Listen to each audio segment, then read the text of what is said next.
Malappuram Pandikkad panchayat industrial estate സ്ഥാപിക്കുന്നതിനായി 1999 ഏറ്റെടുത്ത 5 acre സ്ഥലം ബൈലോയിൽ മാറ്റം വരുത്തി മറ്റ് ആവശ്യങ്ങൾക്ക് ഉപയോഗിക്കാനായി നീക്കം നടക്കുന്നതായി ഇൻഡസ്ട്രിയൽ ആക്ഷൻ കമ്മിറ്റി ഭാരവാഹികൾ ആരോപിച്ചു. പാണ്ടിക്കാട് AR ക്യാമ്പിന് സമീപത്തായാണ് വ്യവസായ എസ്റ്റേറ്റ് സ്ഥാപിക്കുന്നതിന് അന്നത്തെ ഭരണസമിതി സ്ഥലം ഏറ്റെടുത്തത്. 5 ഏക്കർ കമായ സ്ഥലം ഇൻഡസ്ട്രിയൽ എസ്റ്റേറ്റ് ഉപയോഗിക്കാൻ വേണ്ടി എടുത്തു. അതിൽ കുറേ ബിൽഡിങ്ങുകളൊക്കെ പല പദ്ധതി പ്രകാരം വന്നെങ്കിലും 2 സ്ഥലം മാത്രം അവിടെ ആളുകൾ ആവശ്യപ്പെട്ടു അവർക്ക് ലീസിന് കൊടുത്തു. അതിലൊന്ന് അവിടെ ഇപ്പോൾ നിലവില്ല, അദ്ദേഹം മരിച്ചു. രണ്ടാമത്തെ സ്ഥലം ഇപ്പോൾ ന്യൂട്രിമിക്സ്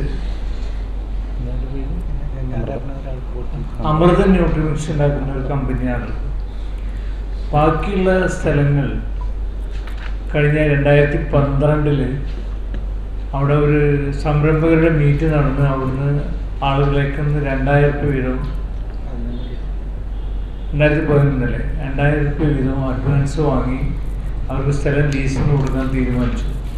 ഇവിടെ വ്യവസായ സ്ഥാപനങ്ങൾ സ്ഥാപിക്കുന്നതിന് 2011 സ്ഥലം ലീസിന് നൽകാമെന്ന് പറഞ്ഞ് 17 പേരിൽ നിന്ന് 2000 രൂപ വാങ്ങിയ അപേക്ഷ സ്വീകരിച്ചിരുന്നു. വ്യവസായങ്ങൾ തുടങ്ങാൻ പഞ്ചായത്ത് അധികൃതർ തയ്യാറാകുന്നില്ല. SC വിഭാഗത്തിന് വ്യവസായങ്ങൾ തുടങ്ങുന്നതിന് SC ഫണ്ട് ഉപയോഗിച്ച് ഇവിടെ നിർമ്മിച്ച കെട്ടിടങ്ങൾ ജീർണാവസ്ഥയിലാണ്. ഈ കെട്ടിടങ്ങൾ സാമൂഹിക വിരുദ്ധരുടെ കേന്ദ്രമായി മാറിയതായി ആക്ഷൻ കമ്മിറ്റി ഭാരവാഹികൾ വാർത്താ സമ്മേളനത്തിൽ ആരോപിച്ചു. മുഖ്യ രക്ഷാധികാരി നാസ ഡിബോണ, president TC Sattar, secretary Velayudhan മണഴി, CT ഗോപാലകൃഷ്ണൻ എന്നിവർ വാർത്താ സമ്മേളനത്തിൽ സംബന്ധിച്ചു. News bureau, Malappuram.